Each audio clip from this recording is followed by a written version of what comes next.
Let's go and talk about long division versus synthetic division. I know, I get it. Once you learn synthetic division, you never want to go back to long division. But the reality is long division is very, very important. And a lot of times it's going to be quicker than doing synthetic division. So I'm going to do the same division problem using long division versus synthetic division, but not always is that the best case. So I'll explain that at the end of this video. And then also, as I'm working through both of these problems, I'm going to put a timer so you can kind of see which one actually is faster. And it's very important that you understand and know both methods. So let's get right into it. Let's do a division problem. Let's say x to the fourth minus 6x squared minus 7x minus 6. And let's divide this by a trinomial x squared minus x minus 6. All right. Now, a lot of times when teachers are explaining using synthetic division, we say, hey, only do this when you have a linear divisor. And yes, that is true. You can see I have a quadratic divisor in this case. So on the front, we can't use synthetic division, but I'm going to show you how we can do that using synthetic division. And it's only helpful in a set of cases, which I will further explain once we get to it. So in this case, let's go ahead and set up the long division. I'm not going to set the timer yet because I want to set up using the long division algorithm. Now, I am going to kind of talk my way through it. So that might, kind of skew the results a little bit, but I'll try to do my best not to spend so much time going over the explanation. So therefore, we can kind of get like an accurate reading of what the long division would look like versus the synthetic division would look like. All right, so let's go ahead and bring up the stop clock and have to pause it. All right, and then I will get this going here, and I'll try to remember to stop it. It's on actually my other screen because this is a full screen owner, so I can't go ahead and display it. All right, so I'm just going to use a lighter blue, even though a lot of times when I'm explaining things actually I don't have my lighter blue. So let's go and use a red. So I like to use different colors to kind of explain things as we go through it. But let's get into the long division and versus synthetic division. On your mark, get set, go. All right, so long division, we're always going to take the first term of our divisor. X squared goes into x to the fourth. That's going to be x squared times. Multiply that times everything. So therefore, that's going to be x to the fourth.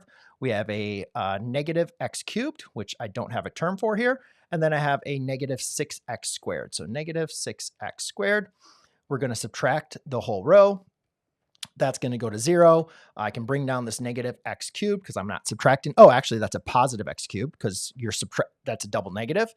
Negative 6x squared minus, that's add to there. So that's going to be a 0x cubed. And then I can just bring down the negative 7x minus the 6. Now, again, we do the same process. X squared goes into x cubed. That's going to be a positive x times. Multiply the x times everything. So x times x squared is an x cubed. X times negative x is a negative x squared. Again, I don't have a term for that. And then x times a negative 6 is going to be a negative 6x. A lot of times it is helpful to go ahead and use some space values there so you can kind of see what you're subtracting. So that's going to go to 0. Minus a negative x squared is going to be a positive x squared. Negative 7x minus a negative 6x is going to be a negative x because that would be a positive 6. So therefore that gets a negative x. And negative 6 minus 0 is just going to be a negative 6. All right, notice it's the exact same. X squared goes into x squared. That's going to be a positive 1. Multiply 1 times everything, and we should get the exact same result, which we do. So when I subtract those, ladies and gentlemen, I'm going to get a remainder of 0, and this is going to be your quotient. So let's go and pause that. 1 minute and 34 seconds. I'm going to write that down.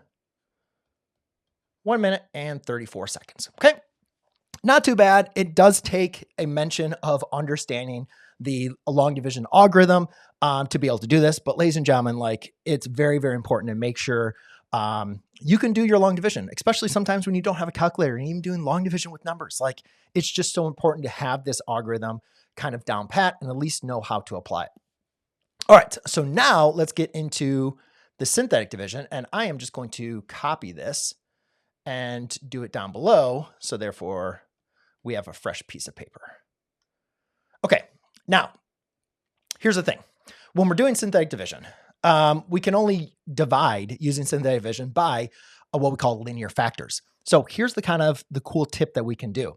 I can break this down into linear factors. See this divisor? It's a quadratic. Okay, I can actually see if I can factor this down into 2 linear factors. Then what I need to do is just apply synthetic division twice. And you can do this for all of them as long as it's factorable, even if it's not factorable across real imaginary numbers or irrational numbers. You can still do the synthetic division twice. I will just caution you, I used to teach it a lot with doing synthetic division with complex numbers and irrational numbers, or I'm sorry, complex numbers and irrational numbers. And I'm telling you, it's doable, but it will take even more time.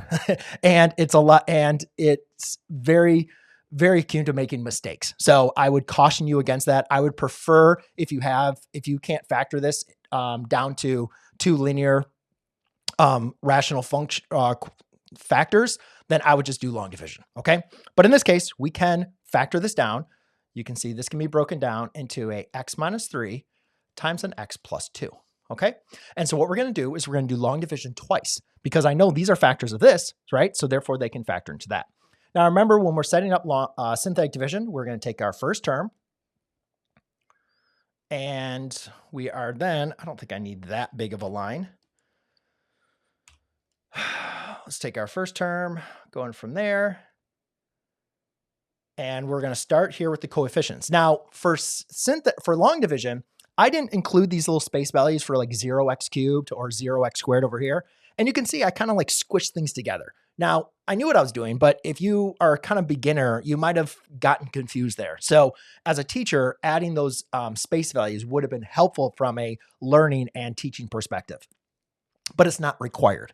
For synthetic division, having the space values for terms that are missing is absolutely required. So you need to take the coefficients of your